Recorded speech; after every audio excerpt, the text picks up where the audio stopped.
malonu pasveikinti visus, kurie dalyvauja šioje ypatingoje Second Life spaudos konferencijoje, kur susirinkę mes trise, Rasa Juknevičienė, Audronius Ažubalis ir aš, Andrius Kubilius, bandom išnaudoti ir tokį komunikacijos būdą, kuris pasaulyje yra neblogai žinomas.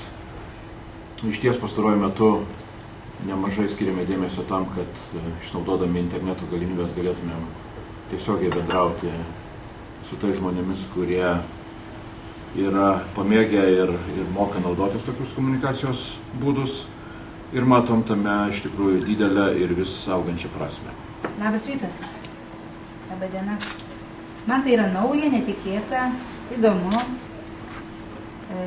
Žinoma, pirmenybę teikiu pirmajam gyvenimui, kur skraido tikros gervės ir tikri strazdai ir kur auga tikri agurkai.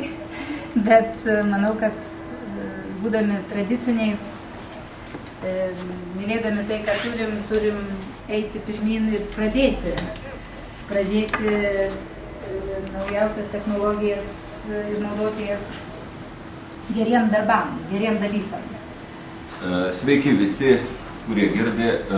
Didžiuojasi, kad esu tarp 3 Lietuvos politikų, kurie pirmą kartą iš visos politikų Lietuvos kohortos dalyvauja Second Life žaidime. Tėvynės sąjunga visada buvo pirmeiviai moderniuose, inovatyviuose Lietuvai dalykuose. Mano įsitikinimu, tai iš tiesų šitokios bendravimo galimybės jos atveria partijom visiškai naujus horizontus, nes atsiranda galimybė bendrauti tiesiogiai su rinkėjais, su piliečiais.